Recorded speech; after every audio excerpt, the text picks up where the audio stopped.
Hi everyone, welcome to digital GK classes. तो सबसे पहले तो आप सभी को मैं सॉरी बोल रही हूँ बिकॉज कल तो क्लास नहीं हो पाया था। बट नोट्स में एक्चुअली क्या है कि कुछ दिनों से मेरी भी तबीयत, गर्मी आप जानते हैं कितना ज़्यादा हो चुका है। नोट्स में थोड़ा सा इसलिए डिले हो गया क्योंकि एक तो जिसको मैंने बाइलिंगुअल नोट्स है इंग्लिश करने के लिए, प्रूफ रीडिंग के लिए रखा था, उनकी भी तबीयत खराब, मेरी भी, इसलिए नोट्स थोड़ा सा डिले हो गया है। बट आपको ज़्यादा वेट नहीं करना है क्योंकि देखिए मैं जल्दीबाजी में अगर नोट्स दे दूंगी, बस हिंदी में रहेगा तो आपको समझ में नहीं आएगा, क्योंकि कुछ चीज़ें जो है इंग्लिश में भी होना चाहिए ताकि बाइलिंगुअल रहेगा तो हिंदी इंग्लिश दोनों मीडियम वालों के लिए आसानी होगी। तो नोट्स आपको ज़्यादा नहीं, बस 2 से 4 दिन। बहुत सारे कमेंट्स आ रहे हैं इसलिए मैंने पहले ही बता दिया है। और कल की क्लास जो है नहीं हो पाई थी टेक्निकल इशू की वजह से। अकेले ही मैं कर रही हूँ इसलिए थोड़ा सा टाइम लग रहा है, बट मैंने सोचा कि नहीं, अकेले करने में बहुत ही टाइम लग जाएगा। तो फिलहाल के लिए अब धीरे धीरे जो है तबीयत भी सही हो रही, फीवर भी हो गया था, इस वजह से मैं काम नहीं कर पा रही थी। आज से जो है स्टार्ट है, तो 2 से 4 दिन का बस इतना मुझे समय दे दीजिए। आप सभी को नोट्स मेरे व्हाट्सअप जो नंबर है वहां पर मिल जाएगा। देखिए आज की जो क्लास है काफ़ी इंपॉर्टेंट है क्योंकि हमारा क्लास 8 की हिस्ट्री चल रही है, इसके बाद से हम लोग ज्योग्राफी करने वाले हैं। और आज की क्लास में जो है आदिवासी दीको और एक स्वर्ण युग की कल्पना, इसके बारे में पढ़ेंगे हम। आपने देखा होगा कि बार बार सीटेट एक प्रश्न पूछता है आदिवासी से रिलेटेड, पैडागोजी वाले, कि उनको चमकीले रंग बिरंगे ऐसी चीजें हम दिखाते हैं। ऐसा प्रश्न भी कई बार आया है। और बिरसा मुंडा से तो प्रश्न आप जानते ही हैं, आता है। और ये आप फोटोज देखिए, ये है उड़ीसा का है और डोंगरिया कंद कबीले की महिलाएं हैं जो बाजार जाते हुए नदी से गुजर रही हैं। यहाँ पर आप फोटो देखिए। तो चलिए पहले थोड़ा सा ब्रीफ इसका लेते हैं कि आखिर में क्या है। इसमें आदिवासी के बारे में पढ़ना है, दीकू, और एक जो गोल्डन टाइम है उसके बारे में। ठीक है, तो यहाँ पर देखिए 1895 में यहाँ पर आप देख सकते हो। और हाँ, पीडीएफ मैंने टेलीग्राम पे भेजा हुआ है सारा। और आज जो है बाकी के 2 से 3 दिन के पीडीएफ आपको टेलीग्राम पे मिलेंगे। और 5 बजे हमारा बीपीएससी की क्लास होती है, तो उसमें जरूर ज्वाइन हो जाइएगा। देखो 1895 में बिरसा नामक एक आदमी को झारखंड में छोटा नागपुर के जंगलों और गांव में घूमते देखा गया। लोग कहते थे कि उसके पास ना चमत्कारी शक्तियां थी, वो बीमारी दूर कर सकता है और वो अनाज की छोटी सी ढेरी को कई गुना बढ़ा देता था। ऐसा लोगों को लगता था। ये जो बिरसा नामक है ना, जो छोटा नागपुर के जंगलों का, उसके पास पावर है, शक्ति है। तो बिरसा ने खुद यह ऐलान कर दिया कि उसे भगवान ने ना लोगों की रक्षा और उनको दीको मतलब बाहरी लोगों की गुलामी से आजाद कराने के लिए भेजा है। ठीक है, ये खुद से बोल दिया बिरसा ने। लोग तो मानते ही थे। कुछ समय के भीतर हजारों लोग बिरसा के पीछे चलने लगे। वे उसे भगवान मानते थे, उन्हें यकीन था कि जरूर ये उसकी प्रॉब्लम दूर करेगा। अब बिरसा जो ये है जिसके लोग भगवान मानते थे, इसका जन्म कहाँ पे हुआ है? तो ये एक मुंडा परिवार में हुआ था। मुंडा जो है ना एक जनजातीय समूह है जो कि छोटा नागपुर में रहता है। प्रश्न पूछता है कि कहाँ पर रहते हैं, तो छोटा नागपुर में। अब बिरसा के समर्थक बहुत सारे थे, तो ये ना एक बिरसा के समर्थकों में इलाके के दूसरे आदिवासी जैसे कि संथाल और उराव, ये भी शामिल थे मुंडा के अलावा। ये सभी अपने आसपास आ रहे बदलाव, अंग्रेजी शासन जो थी उसके कारण जो समस्याएं हो रही थी उसे काफ़ी परेशान थे। और उनको लग रहा था कि उनकी जो परिचित जीवन पद्धति है वो नष्ट हो रही है, उनकी आजीविका खतरे में है, उनका धर्म जो है वो खतरे में है। तो इतनी सारी प्रॉब्लम थी इन सबके पास। ठीक है, तो आखिर में हम इसमें देखने वाले हैं कि आखिर में आदिवासी का जो जीवन है वो किस तरीके से बदला, और जो लोगों को किस तरीके से जो गुलाम बनाते थे, अंग्रेज जो थे, अंग्रेज के राज में आखिर में आदिवासी के साथ क्या क्या हो रहा था। तो बेसिकली आज हम पूरा पढ़ने वाले हैं कि आदिवासी लोगों का पूरा जीवन किस तरीके से बदला है। इतने में आपको समझ में आ गया होगा। तो अब देखिए पिछले साल जो है हमने ऑलरेडी पढ़ा है, मतलब कि हम थोड़ा बहुत पढ़ चुके हैं 7 में ही। ठीक है, जहां पर मैं आपको आदिवासी से रिलेटेड पढ़ाई थी। यहाँ पर देखिए ज्यादातर कबीलों के रीति रिवाज और रस्में जो है वो ब्राह्मण के द्वारा, मतलब ब्राह्मण लोग जो है ना वही कंफर्म करेंगे कि जो भी रीति रिवाज होती थी, बट उनसे उनकी रीति रिवाज, उनकी रस्में बहुत ही अलग थी। आप जानते ही हो ना कि एक तो वर्ण व्यवस्था थी, उसका भी बहुत फर्क पड़ता है। इन समाजों में ऐसे गहरे सामाजिक भेद भी नहीं थे जो कि जाति पर आधारित समाजों में दिखाई देते हैं। एक चीज अच्छा है कि आदिवासी लोगों में, हमने 7 में पढ़ा था ना कि ये लोग वर्ण, ये जाति, ऊंच नीच, इसको नहीं मानते थे। आप इनके में कभी ऐसा नहीं देखोगे। एक कबीले के सारे लोग जो है कुटुंब के बंधनों में बंधे होते थे, लेकिन इसका यह मतलब भी नहीं है कि आदिवासी के बीच कोई आर्थिक और सामाजिक फर्क नहीं था। भले से साथ में रहे, बट यस डिफरेंस था। बहुत सारे लोगों जो है अच्छे खासे कमाते थे, कुछ लोगों के पास उतनी इनकम नहीं होती थी, बट फिर भी इनके में आप देखेंगे कि जाति, इस तरीके का भेदभाव नहीं था। अब ये किस तरीके से जीते थे उसके बारे में पढ़ना है, जनजातीय समूह। तो ये तो आपने देखा होगा कि झूम की खेती कितनी बार पूछा हुआ है एग्जाम में। तो कुछ लोग जो है झूम खेती करते थे। आप जानते हैं कि ये झूम खेती जो है ये समुदाय के लोग करते हैं और इसको हम घुमंतु खेती भी कहते हैं।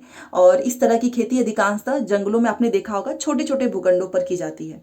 ठीक है। लोग क्या करेंगे, जमीन तक धूप लाने के लिए ना पेड़ का जो ऊपरी हिस्सा है उसी को काट देंगे, फिर जमीन पर उगी घास फूस को जलाकर साफ कर देते हैं।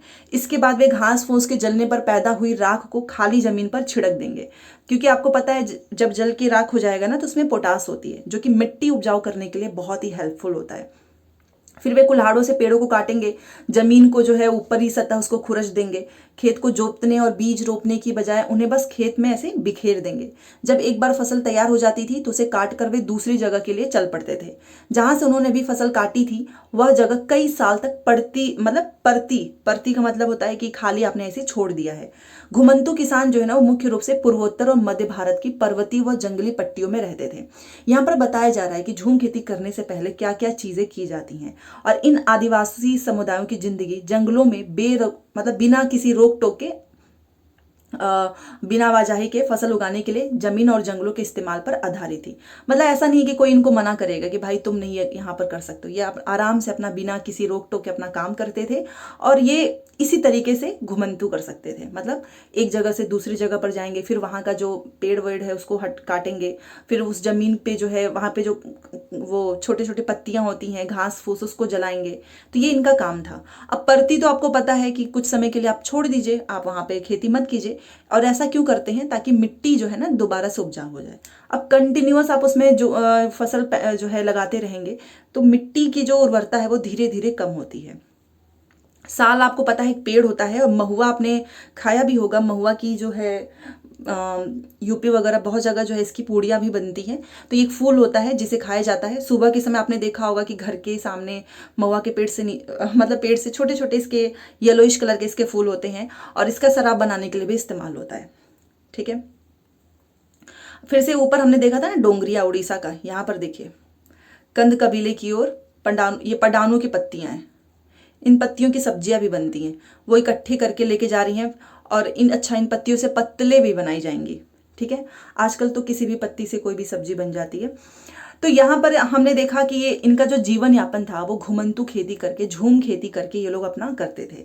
अब यहाँ पर कुछ शिकारी और संग्राहक भी होते थे। देखिए बहुत सारे इलाकों में आदिवासी जो समूह है ना वो पशु का शिकार करेंगे, जो वन्य उत्पाद है उसको इकट्ठा करके अपना काम चलाएंगे, क्योंकि इनका कुछ ऐसा नहीं है ना कि इनको नौकरी पे जानी है, वहां से सैलरी आएगी फिर इनका खर्चा चलेगा मार्केट से। नहीं, इनको खुद से अपना पूरा व्यवस्था करना होगा। ये लोग जंगलों को अपनी जिंदगी के लिए बहुत जरूरी मानते थे, और जितना इनको नॉलेज है ना जंगल और पेड़ के बारे में उतना तो बाकी लोगों को भी नहीं होता है। उड़ीसा के जंगल में जो रहने वाला खोंड समुदाय है वो एक ऐसा ही समुदाय है। ये लोग क्या करेंगे ना, टोलियां बना लेंगे, मतलब 5-6 लोग बन जाएंगे, फिर ये शिकार पर निकलेंगे। जो भी हाथ में लगा वो आपस में बांट लेते थे। जंगल से मिले फल जड़ खाते थे, ये लोग जड़ें भी खाते हैं। खाना पकाने के लिए ये लोग साल और महुआ के बीजों का तेल भी इस्तेमाल करते थे। और मान लो किसी को कुछ हो गया है तो इलाज के लिए लोग, इनको सारी नॉलेज थी पेड़ वगैरह के बारे में, तो जंगली जो जड़ी बूटियां होती थी उसका इस्तेमाल करते थे, और वहां से कुछ चीजें इकट्ठा करके स्थानीय बाजारों में बेच देते थे। तो ये लोग नौकरी थोड़ी ना कर रहे हैं, ये लोग जंगल ही इनका पूरा एक तरीके से जंगल पे ही ये पूरा निर्भर है। ठीक है। जब भी स्थानीय बुनकर और चमड़ा कारीगरों के कपड़े व चमड़े की जो है रंगाई के लिए कुसुम और प्लास के फूलों की भी जरूरत होती थी। ठीक है। तो वे कहाँ पर आएंगे, खोंड समुदाय के लोगों से ही कहते थे कि भाई हमको जो भी रंगाई है वो इन फूलों की जरूरत है, तो ये लोग खोंड समुदाय के लोगों से कांटेक्ट करेंगे। बस उसके बाद से आपने देखा कि ये लोग जो है और भी चीजें करते हैं, जैसे कि कई बार तो चीजों की अदला बदली करके अपना काम चलाएंगे। कीमती जो वन उत्पादक है उसके बदले ये लोग जरूरत की चीज लेंगे। तो जो भी चीजें उनको लेनी है ना अदला बदली करके भी ये लोग अपना काम चला लेते थे। उनमें से कई लोग आसपास के गाँव में नौकरी भी करते थे, कुछ लोग करते थे, बाकी सारे लोग नहीं। और ये नौकरी आप जानते हैं कि बोझ ढोना, सड़क निर्माण है उसमें काम करना, खेती मजदूर करना। ठीक है, इस तरीके के ये काम करते थे, ऑफिस वाला नहीं। तो आदिवासियों को ना मजदूरी के लिए ज्यादा भटकना पड़ता था। ठीक है, क्योंकि जब वन उत्पाद कम पड़ जाएगा तो ऑब्वियस सी बात है ना मजदूरी ज्यादा मिलेगी नहीं। लेकिन उनमें बहुत सारे ऐसे समुदाय थे जैसे कि मध्य भारत के बैगा औरों के लिए काम करने से कतराते थे। कुछ लोग ऐसे भी थे जो दूसरों के लिए नहीं काम करना चाहेंगे, क्योंकि ये लोग कहते थे ना कि भैया हम खुद इस जंगल की संतान हैं, हम दूसरे के लिए काम क्यों करें। ठीक है, ये बैगा खुद को जंगल की संतान मानते हैं, जो कि केवल जंगल की ही उपज पे जिंदा रहेंगे। मजदूरी करना ये जो है बैगाओं के लिए एक अपमान की बात होती थी। ठीक है। कहानी की तरह आपको समझना है, क्योंकि स्टेटमेंट आएगा, रट्टाफिकेशन से कुछ नहीं होगा। जो चीज़ें आसपास पैदा नहीं होती थी तो ये लोग क्या करेंगे, हासिल करने के लिए खरीद फरोख्त करेंगे। इसकी वजह से वे कभी कभी व्यापारी और महाजनों पर भी आश्रित हो जाते थे। मान लो सारी चीज़ें तो नहीं मिल पाएंगी ना, व्यापारी बेचने की जो भी चीज़ें लेकर आते थे तो और भारी कीमत पर चीज़ें बेचते थे। सूदखोर महाजन भी आदिवासियों को कर्जा तो देते थे, लेकिन ब्याज, मतलब कि इन लोगों से ऐसा नहीं कि इनको सस्ती चीजें मिलेंगी। कर्जा लेना है तो ब्याज बहुत ज्यादा होगा, कोई चीज ये लेंगे तो उसको बहुत भारी कीमत पर बेचते थे व्यापारी आदिवासी लोगों को। तो इस तरीके से बाजार और वाणिज्य ने आदिवासियों को कर्ज और गरीबी में ढकेल दिया। ठीक है, लिहाजा वे महाजन और व्यापारियों को बाहरी शैतान और अपनी सारी मुसीबतों की जड़ मानते थे आदिवासी लोग, क्योंकि ये व्यापारी और ये महाजन क्या करेंगे, इनको ज्यादा में चीजें बेचेंगे। अब ये तो है नहीं ना कि इनके पास इतना सारा पैसा है कि ये कर्ज भी आराम से चुका देंगे। तो धीरे धीरे कर्ज में बहुत ही ज्यादा इनके ऊपर कर्जा बढ़ गया और इन लोगों ने बोला कि भाई यही है बाहरी शैतान है जो कि हमारी मुसीबत का कारण है। ठीक है, बाकी कुछ लोग जानवर भी पालते थे, तो बहुत सारे आदिवासी समूह जानवर पालकर भी अपनी जिंदगी चलाते थे। ठीक है ना, तो ये आपको याद रखना है। और जो मौसम के हिसाब से मवेशी भेड़ों के रेवड़ लेकर यहाँ से वहाँ जाएंगे। जब एक जगह घास खत्म हो जाती थी तो वो दूसरे इलाके में चले जाते थे। पंजाब के पहाड़ों में रहने वाले वन गुज्जर और आंध्र प्रदेश के लबाड़िया आदि समुदाय गाय भैंस के झुंड पालते थे। तो प्रश्न पूछ सकता है ना कि वन गुज्जर और आंध्र प्रदेश के लोग क्या पालते थे। कुल्लू का जो गद्दी समुदाय है के लोग गडरिये थे और कश्मीर के बकरवाल बकरियां पालते थे। तो ये इतना आपको याद रखना है कि कौन क्या पालता था। ठीक है, चलिए, तो ये लोग जानवर भी पालते थे। बाकी हम आगे देखते हैं, बस यहाँ पे हो गया इतना। ये देखिए बेवड़ क्या है, तो ये मध्य प्रदेश में घुमंतू खेती के लिए, देखिए घुमंतू खेती के लिए ना आपने देखा होगा हर जगह अलग अलग शब्द यूज होता है। जैसे कि मध्य प्रदेश में अगर आप बोलोगे ना बेवड़, तो उसका मतलब होता है घुमंतू खेती। और ये फोटो देखिए, ये देखिए, ये भी आदिवासी हैं, ये नीशी आदिवासी हैं और ये लोग लट्ठों से घर बनाते हैं। ये देखिए पीछे का घर भी देखिएगा आप। और इनके में एक चीज अच्छी चीज होती है, आदिवासी लोग ना कोई भी काम करेंगे ना तो सब एक दूसरे का सपोर्ट करेंगे। जैसे कि मान लो मेरा घर बनाना है तो सब लोग आकर बनाएंगे, किसी और का बनाना है, खेती करनी है, कुछ भी मिलता है सब आपस में बांट लेते हैं। इनके यहाँ ऊंच नीच जाति धर्म ये सारी चीजें नहीं होती, बहुत ही इनोसेंट होते हैं। बट आप जानते हो कि धीरे धीरे जंगल खत्म करना, इनके स्थान से खाली कराना, इनका जो आप जानते हो कि जंगल पे एक तरीके से इनको निकाल नहीं सकते। बहुत सारी चीजें हुई हैं पेडागोजी में, आपने देखा होगा, बहुत प्रश्न में पूछता है। अभी हम इसे करेंगे, बट उसके पहले ये देखिए। अब कुछ लोग ना एक जगह खेती करते थे, कुछ लोग घूम घूम कर करेंगे अलग अलग जगह पर, और कुछ लोग एक जगह पे। जैसे कि 19वीं सदी से पहले बहुत सारे जनजातीय कबीले एक जगह टिक कर खेती करने लगे। पहले नहीं, बाद में, क्योंकि बार बार जगह बदलने की बजाय ना साल दर साल एक ही जगह खेती करते थे, हलों का इस्तेमाल करेंगे। और इस तरीके से उनको धीरे धीरे उन्हें जमीन पर अधिकार भी मिलते जा रहे थे। अब मान लीजिए आप घूम घूम कर करोगे तो आपका जमीन पे कोई अधिकार थोड़ी ना होगा, और आप एक ही जगह पे रहिए तो धीरे धीरे वो जमीन आपकी हो जाएगी। बहुत सारे समुदायों में छोटा नागपुर के मुंडाओं की तरह जमीन पूरे कबीले की संपत्ति होती थी। ठीक है, बट कुछ ऐसे भी समुदाय थे कि अगर मान लो किसी की जमीन है ना तो किसी एक का नहीं है, उस पूरे कबीले के लोगों की है। कुल के सभी सदस्यों को उन मूल निवासियों का वंशज माना जाता था जिन्होंने सबसे पहले आकर जमीन को साफ किया। लिहाजा जमीन पर सभी का बराबर हक होता था। फिर भी अक्सर ऐसा होता था कि कुल के कुछ लोग औरों से ज्यादा ताकत जुटा लेते थे। कुछ मुखिया बन जाएंगे, कुछ उनके अनुयायी बन जाएंगे, तो ये लोग पावरफुल हो जाएंगे। फिर ये खुद खेती करने की बजाय क्या करेंगे, बटाई पर देंगे। बटाई आप जानते ही होंगे, बहुत सारे लोग गांव से जुड़े हैं, हम भी गांव से ही हैं, तो सब कोई गांव से ही निकल कर आया है। तो बटाई का मतलब कि आपकी खुद की जमीन है और आपसे नहीं हो पा रहा है तो आप दूसरों लोगों को दे दीजिए। उसमें आधा आधा होता है, मतलब तेल पानी का खर्चा आप देंगे और जो भी उसमें अनाज होगा उसका आधा आप लेंगे और आधा वो, इस तरीके से। क्योंकि पावरफुल हो जाते थे ना तो ये खुद से नहीं करेंगे। फिर ब्रिटिश अफसरों को गोंड और संथाल जैसे एक जगह ठहर कर रहने वाले आदिवासी समूह शिकारी, सांग्रह या घुमंतू खेती करने वालों के मुकाबले ज्यादा सभ्य दिखाई देते थे। ये जो ब्रिटिश अफसर थे ना, इनको गोंड और संथाल जैसे ये एक जगह पे ठहर कर रहने वाले जो आदिवासी समूह हैं, तो ये इनको लगता था कि भाई ये ज्यादा सभ्य दिखाई देते हैं, और जंगल में रहने वाले को जंगली और बर्बर मानते थे। ठीक है, अंग्रेजों को लगता था कि उन्हें स्थायी रूप से एक जगह पर बसाना और सभ्य बनाना जरूरी है, मतलब इनको लगता था, जो कि खुद सभ्य नहीं थे। तो जो एक जगह पे रहेगा, रहकर काम करेगा, वो ज़्यादा सभ्य है। जो घूम घूम कर खेती करता था, इनको ये सब सभ्य नहीं मानते थे। अब यहाँ से स्टार्ट होता है औपनिवेशिक शासन से आदिवासियों के जीवन पर क्या असर पड़ा। बहुत कुछ असर पड़ा है, आप जानते हैं, औपनिवेशिक काल हमने पढ़ा हुआ है। तो यहाँ पर क्या हुआ ना कि ब्रिटिश शासन के दौरान ना ये आदिवासी समूहों का जीवन बदल गया। किस तरीके से? तो देखिए, जो आदिवासी मुखिया थे, अंग्रेजों के आने से पहले बहुत सारे इलाकों में आदिवासी के मुखियाओं का आपने देखा था कि एक बहुत ही महत्वपूर्ण स्थान होता था, क्योंकि इनके पास ज़्यादा ताकत होती थी औरों से, औरों के लोग, मतलब कि औरों से ज़्यादा पैसे ज़्यादा होते थे, और ये लोग इलाके पर कंट्रोल भी रखते थे। कई जगह पर इनकी खुद की पुलिस होती थी, और ये लोग जमीन और वन प्रबंधन का ना स्थानीय नियम खुद बनाते थे। ब्रिटिश शासन के तहत आदिवासी मुखियाओं के कामकाज और अधिकार काफ़ी बदल गए। मतलब बेचारे ये जो मुखिया थे, पहले इनका कंट्रोल था, बट अब इनका अधिकार सब कुछ बदल गया। उनको कई कई गाँवों पर जमीन का मालिकाना तो मिला, लेकिन उनकी शासकीय शक्तियां छीन गई। मतलब हक दे दिया, बट जो शक्ति थी ना इनकी, वो छीन गई, और उन्हें ब्रिटिश अधिकारियों द्वारा बनाए गए नियम को मानने के लिए बाध्य कर दिया गया। तो प्रश्न पूछता है कि जो ब्रिटिश शासन हुआ, तो आदिवासी मुखियाओं का क्या हुआ? पूरी तरीके से इनका जीवन बदल गया। इनको भले से हक दिया गया, बट इनको जबरदस्ती इनको भी बोला गया कि तुमको भी ये नियम मानना होगा। सारी इनकी जो शक्तियां थी वो सब छीन ली गई। उन्हें अंग्रेजों को इनको अब नजराना देना पड़ता है। अंग्रेजों के प्रतिनिधि की हैसियत से अपने समूहों को अनुशासन में रखना होता था। पहले उनके पास जो ताकत थी, अब वह नहीं रही। वे परंपरागत कामों को करने से लाचार हो गए। ये हुआ है मुखियाओं के साथ ब्रिटिश शासन के बाद।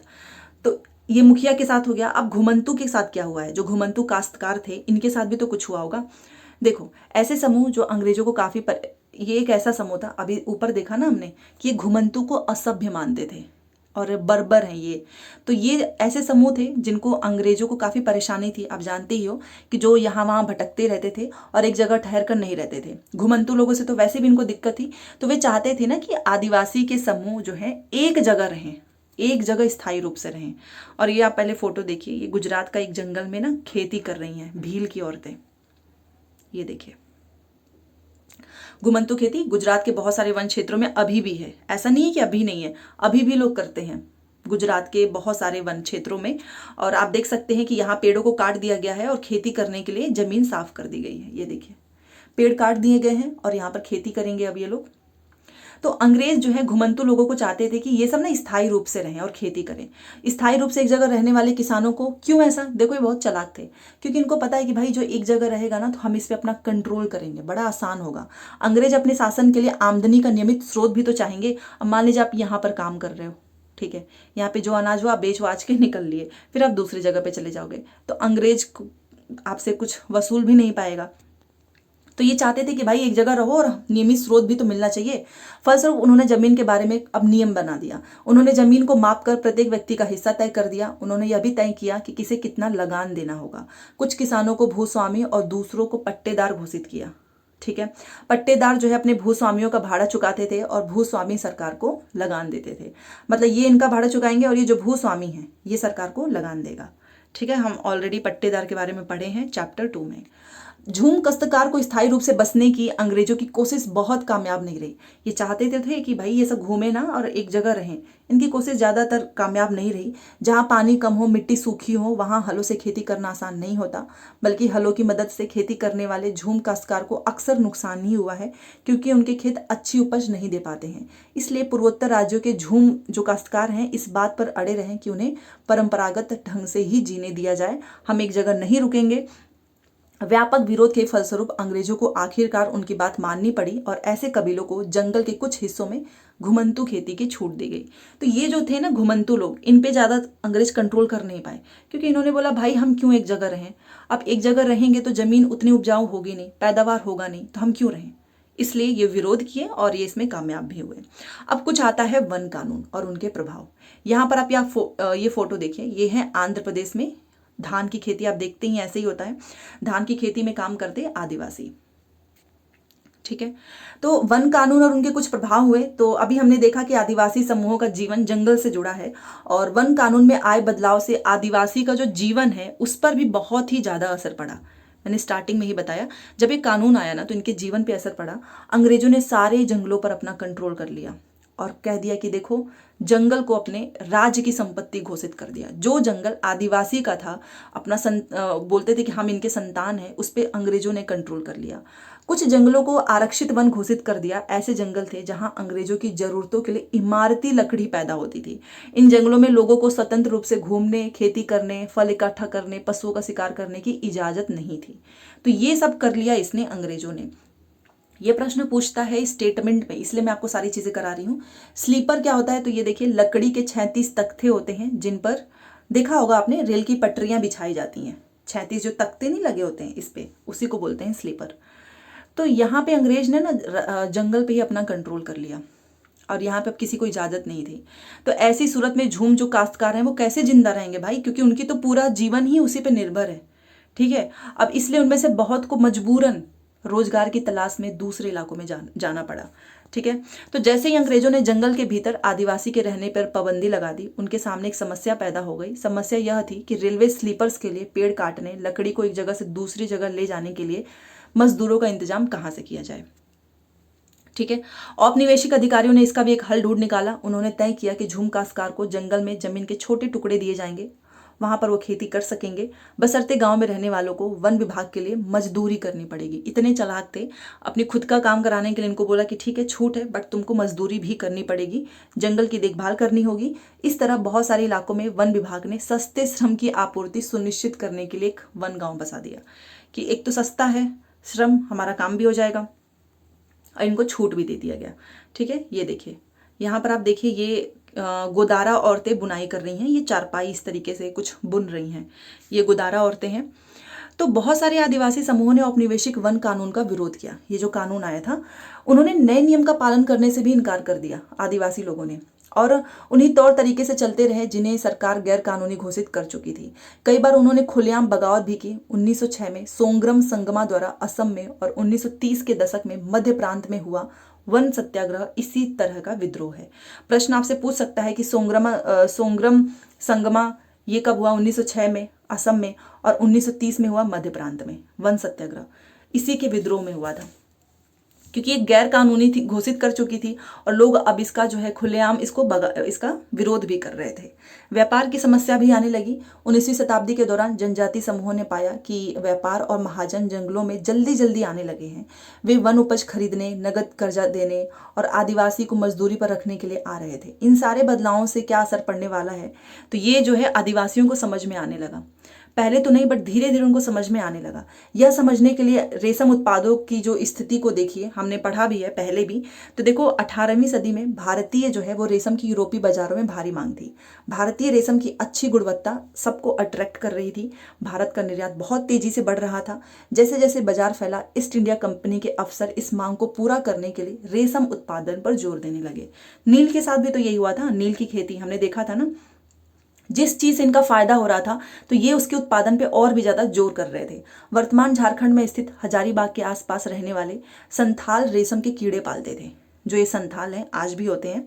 तो ये संथाल जो है ना, वो रेशम के कीड़े पालते थे। तो रेशम के व्यापारी अपने एजेंटों को भेजकर आदिवासी को कर्जे देते थे और उनके कृमि कोषों को इकट्ठा कर लेते थे। 1000 कृमि कोषे के लिए 3 से 4 रुपए मिलते थे। इसके बाद इन कृमि कोषों को बर्दवान या फिर गया भेज दिया जाता था, जहां उन्हें 5 गुना कीमत पर बेचा जाता था। ये जो कृमि कोष हैं, निर्यात लेंगे 3 से 4 रुपए में और बेचेंगे 4 से 5 गुना। और रेशम उत्पादकों के बीच कड़ी का काम करने वाले बिचौलियों को जमकर मुनाफा होता था। रेशम उत्पादकों को बहुत ही मामूली फायदा मिलता था। जो उत्पादक करेंगे उनको कोई फायदा नहीं है, बिचौलिए ही सारा पैसा खा जाते हैं। स्वाभाविक है कि बहुत सारे आदिवासी समुदाय बाजार और व्यापारियों को अपना सबसे बड़ा दुश्मन मानने लगे। ठीक है, क्योंकि इनको दिखने लगा ना कि हमसे तो इतना हम मेहनत करते हैं और हमें इतने कम पैसे मिलते हैं, और तुम लोग इतना ज़्यादा कमा रहे हो, 3 से 4 गुना। और यह फोटो देख सकते हो बिहार का कोयला खनिक, ये बिहार का है।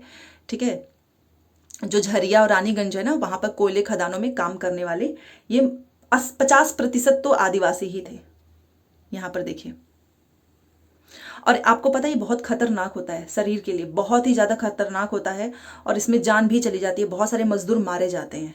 ठीक है, वही यहाँ पर बताया गया है। तो अब ये लोग काम की तलाश में दूर दूर जाने लगे, और काम की तलाश में घर से दूर जाने वाले आदिवासियों की दशा तो और भी खराब थी, क्योंकि आखिर से ही चाय बागान फैलने लगे थे। खनन उद्योग भी एक महत्वपूर्ण उद्योग बन गया था। असम के चाय बागानों और झारखंड की कोयला खदानों में काम करने के लिए आदिवासियों को बड़ी संख्या में भर्ती किया गया। ठीक है, तो ना, एक तो उनको ना तो वेतन दिया जाता था, ना ही उनको वापस घर भी नहीं लौटने देते थे। इनके साथ तो बहुत बुरा करते थे, ना तो पैसे देंगे ना इनको घर जाने देंगे। ठीक है, वही चीज़ लिखी है कि उनकी हालत एकदम से खराब हो गई। और फिर जो है 19वीं और 20वीं शताब्दी आता है। उस दौरान विभिन्न भागों में जनजाति समूहों ने बदलते कानून, व्यापार, जो व्यवहार है उस पर लगी पाबंदी, नए कर, व्यापारी महाजन, ये जो शोषण हो रहा था उसके खिलाफ बगावत की। तो 1831 से 32 में कोल आदिवासियों ने, 1855 में संथालों ने बगावत कर दी। मध्य भारत में बस्तर विद्रोह 1910 में हुआ, और ये एक डेट पूछता है। बस्तर विद्रोह 1910 में हुआ। 1940 में महाराष्ट्र में वर्ली विद्रोह हुआ। बिरसा जिस आंदोलन का नेतृत्व कर रहे थे वह भी इसी तरीके का विद्रोह था। तो ये आपको याद रखना है कि कब कौन सा विद्रोह हुआ है। ठीक है, ये जो नए नए कानून आ रहे थे ना, इसी के खिलाफ ये सारे हो रहे थे। तो हमने ये देखा। अब यहाँ से बिरसा मुंडा के बारे में पढ़ लेते हैं। देखो, बिरसा स्टार्टिंग में ही हमने पढ़ा कि लोग इसको भगवान मानते थे। बिरसा का जन्म 1870 के दशक के मध्य में हुआ। उनके पिता जो हैं वो गरीब थे, एंड बिरसा का जो बचपन है वो भेड़ बकरियां चराते, बांसुरी बजाते, स्थानीय अखाड़ों में नाचते गाजते जो है बीता है। उनकी परवरिश मुख्य रूप से बोहोंडा के आसपास जंगल में हुई। गरीबी से लाचार बिरसा के पिता को काम की तलाश में अलग अलग जगह पे भटकना पड़ा, और लड़कपन में ही बिरसा ने अतीत में हुए मुंडा विद्रोह की कहानियां सुन ली थी। बचपन में ही उन्होंने कई बार समुदाय के सरदारों को विद्रोह का आह्वान करते देखा था। बिरसा के समुदाय के लोग ऐसे स्वर्ण युग की बात किया करते थे जब मुंडा लोग दीकुओं के उत्पीड़न से पूरी तरह आजाद थे। दीकू मतलब बाहरी लोग। सरदारों का कहना था कि एक बार फिर उनके समुदाय के परंपरागत अधिकार बहाल हो जाएंगे। वे खुद को इलाके के मूल निवासी का वंशज मानते हैं। अपनी जमीन की लड़ाई लड़ रहे थे। वे लोगों को याद दिलाते थे कि भाई हमको अपना साम्राज्य वापस लेना है। ठीक है, तो बिरसा जो है स्थानीय मिशनरी स्कूल में जाने लगा। वहाँ उसने मिशनरियों के उपदेश सुनने को उसको मौका मिला। वहाँ भी उन्होंने यही सुना कि मुंडा समुदाय स्वर्ण का साम्राज्य हासिल कर सकता है, खोए हुए अधिकार उसको मिल सकता है, अगर वे अच्छे ईसाई बन जाए, अपनी खराब आदत छोड़ दें तो ऐसा हो सकता है। बाद में बिरसा ने एक जाने माने वैष्णव धर्म प्रचारक के साथ भी कुछ समय बिताया, और फिर जनेऊ धारण किया। शुद्धता व दया पर जोर देने लगा। ठीक है, फिर यहाँ पर देखिए, फिर किशोरावस्था में बिरसा जिन विचारों के संपर्क में आए उनसे वह काफी गहरे तौर पर प्रभावित था। बचपन से ही आपने देखा, अभी हमने पढ़ा, बिरसा का जो आंदोलन है वो आदिवासी समाज को सुधारने का था। उन्होंने मुंडाओं से आह्वान किया कि वे शराब पीना छोड़ें, गांव को साफ रखें, और ये अंधविश्वास, जादू टोना, इसमें विश्वास ना करें। ठीक है, यहाँ ध्यान देने वाली बात है कि बिरसा ने मिशनरी और हिंदू जमींदारों को भी लगातार विरोध किया। वह उन्हें बाहर का मानते थे जो मुंडा जीवन शैली को नष्ट करते थे। वैष्णव का मतलब आपको पता ही है ना, विष्णु की जो पूजा करते हैं उन्हें बोलते हैं। 1895 में बिरसा ने अपने अनुयायियों से आह्वान किया कि वे अपने गौरवपूर्ण अतीत को पुनर्जीवित करने के लिए संकल्प लें, और अतीत के एक ऐसे स्वर्ण युग, सतयुग की चर्चा करते थे जब मुंडा लोग अच्छा जीवन जीते थे, तटबंध बनाते थे, जो झरना होता था उसको कंट्रोल करते थे, पेड़ और बाग लगाते थे, और अपना जीवन यापन के लिए खेती करते थे। ये एक गोल्डन पीरियड ऑफ टाइम, इसके बारे में बताते हैं। और उस काल्पनिक युग में मुंडा अपने बिरादरों और रिश्तेदारों का खून नहीं बहाते थे, ईमानदारी से जीते थे। तो बिरसा चाहते थे कि लोग एक बार फिर से अपनी जमीन पर खेती करें, एक जगह टिक कर अपने खेतों में काम करें। तो अंग्रेजों को बिरसा आंदोलन के राजनीतिक उद्देश्यों से ना बहुत ही ज़्यादा परेशानी थी। ठीक है, क्योंकि यह आंदोलन मिशनरी, महाजन, हिंदू भूस्वामी और सरकार को बाहर निकालकर बिरसा के नेतृत्व में मुंडा राज स्थापित करना चाहता था। ठीक है, तो अंग्रेजों को बड़ी दिक्कत होने लगी। तो यह आंदोलन इन्हीं जो है ताकतों को, मुंडाओं की सारी समस्याओं व कष्टों का स्रोत मानता था। अंग्रेज की भू नीतियां उनके परंपरागत भूमि व्यवस्था को नष्ट कर रही थी। हिंदू भूस्वामी और महाजन उनकी जमीन छीनते जा रहे थे, और मिशनरी उनकी परंपरागत संस्कृति की आलोचना कर रहे थे। तो धीरे धीरे आंदोलन फैलने लगा। तो अंग्रेजों ने सख्त कार्रवाई का फैसला लिया। 1895 में बिरसा को गिरफ्तार किया और दंगे फसाद के आरोप में 2 साल की सजा सुनाई। ठीक है, अब ये तो अच्छा ही काम कर रहा था भाई, क्योंकि इतने सारी चीज़ें बता रहा था। वैष्णव का आपने देखा होगा कि वैष्णव को मानता था, वैष्णव धर्म, वैष्णव संप्रदाय को। बट अंग्रेजों को इससे दिक्कत होने लगी कि भाई इसे तो बहुत बड़ा ये विवाद कर रहा है और हमारी सारी सत्ता ही धीरे धीरे चली जाएगी। तो 1800 ये फिर इसको जेल में बंद कर देते हैं। जैसे ये जेल से लौटता है उसके बाद से बिरसा समर्थन जुटाते हुए गाँव गाँव घूमने लगा, फिर से वही सारी चीज़ें, और लोगों को उकसाने के लिए कि परंपरागत प्रतीक और भाषा का इस्तेमाल किया। और उनके फिर से उसी के नेतृत्व में साम्राज्य की स्थापना के लिए रावणों को तबाह कर दें, मतलब दीकू और यूरोपियों को। दीकू का मतलब बाहरी लोग। बिरसा के अनुयायी दीको यूरोपी सत्ता के प्रतीकों को निशाना बनाने लगे। उन्होंने थाने और चर्चों पर हमले किए। महाजन व जमींदारों की जो संपत्तियां हैं उस पर धावा बोल दिया। सफ़ेद झंडा बिरसा राज का प्रतीक था। तो ये याद रखिएगा। देखिए एक एक लाइन हम क्यों पढ़ रहे हैं, क्योंकि अगर आपने PYQs उठाए होंगे ना तो इतना तो क्वेश्चन होता है, फिर इतना इतना एक एक स्टेटमेंट होता है। आपने देखा होगा पूरा एक पेज पढ़ने में ही आधा से ज़्यादा समय चला जाता है। पहले तो बड़े छोटे छोटे क्वेश्चन आंसर आते थे, अब इतने स्टेटमेंट वाले क्वेश्चन आएंगे ना कि आपको डिटेल में चीज़ें पढ़नी होंगी। लेकिन क्या होता है ना कि 1900 में बिरसा को हैजा हो जाता है, उसकी मृत्यु हो जाती है, फिर आंदोलन वही एकदम ठंडा पड़ जाता है। और यह आंदोलन जो है वो 2 मायनों में महत्वपूर्ण था। पहला कि इसने औपनिवेशिक सरकार को ऐसे कानून लागू करने के लिए मजबूर किया जिनके जरिए दीकू लोग आदिवासियों की जमीन पर आसानी से कब्जा ना कर सकें। ठीक है, एक ये था। दूसरा था कि इसने एक बार फिर जता दिया कि अन्याय का विरोध करने और औपनिवेशिक शासन के विरुद्ध अपने गुस्से को अभिव्यक्त करने में आदिवासी सक्षम है। उन्होंने अपने खास अंदाज में अपनी खास संघर्षों के प्रतीक के जरिए इस काम को अंजाम दिया। तो लास्ट में यही बताया जा रहा है कि भाई चाहे कोई कितना भी ताकतवर हो, पहला कि जो हमको जबरदस्ती बोलते हैं कि इस कानून को तुम्हें मानना है बट हम अपने ज़मीन पर कब्जा आसानी से नहीं करने देंगे। दूसरा कि अन्याय का विरोध करेंगे, अपना जो भी चीज़ें गलत चीज़ें हो रही हैं इसके विरुद्ध हम अपने गुस्से को दिखाएंगे। और ये दिखाने में, ये सब कुछ करने में हम आदिवासी जो हैं आज भी सक्षम हैं। हम किसी की ऐसी ही बातों को नहीं मान लेंगे। ठीक है, तो लास्ट में ये चीज़ें बताई गई हैं। अब यहाँ से कुछ क्वेश्चन आंसर हैं तो आप इसको कर लीजिएगा, PDF मैं दूंगी। अंग्रेजों ने आदिवासियों को किसके रूप में वर्णित किया है? बहुत ही बर्बर इनको मानते थे, अभी हमने स्टार्टिंग में ही देखा है। और झूम खेती में बीज बोने के तरीकों को क्या कहते हैं? मध्य भारत में ब्रिटिश भूमि बंदोबस्त के अंतर्गत आदिवासी मुखियाओं का किसको स्वामित्व मिला था? असम के और बिहार में जो काम करने वाले आदिवासी हैं वो जाने लगे। अभी हम जब पढ़ रहे थे तो इसका आंसर आपको देना है। अगर आपको नहीं आएगा तो आप एक एक करके यहाँ से देख सकते हैं। ऊपर भी सारी चीज़ें हमने दोबारा से आपको पढ़ना होगा। देखो कुछ लोग जो हैं बार बार पूछते हैं कि याद नहीं हो रही हैं। एक बार में चीज़ें वैसे भी नहीं याद होती हैं। पहले तो आपको अच्छे से रीडिंग करनी है, फिर जब आप दूसरी बार पढ़ेंगे ना तो आपको वैसे ही कुछ चीज़ें तो याद हो जाएंगी, फिर आपका नोट्स, फिर देन प्रीवियस क्वेश्चंस। तो यहाँ से ये 3 चीज़ें तो करनी ही पड़ेंगी। तो ये जो है आज का चैप्टर है काफ़ी इंटरेस्टिंग है, क्योंकि यहाँ से बार बार प्रश्न पूछते हैं कि जो ब्रिटिश थे उसने जो अत्याचार किया है आदिवासी, दीको और एक स्वर्ण युग की कल्पना, तो इसके बारे में आपसे जो भी प्रश्न पूछे जाएंगे आपको बताना है।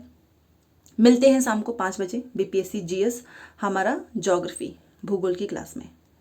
अच्छा लाइक तो कर दीजिएगा, ठीक है। 500 लाइक्स तो अभी तक कंप्लीट नहीं हुआ है, देखते हैं वो दिन कब आता है। तो मिलते हैं नेक्स्ट क्लास में। Thanks for watching.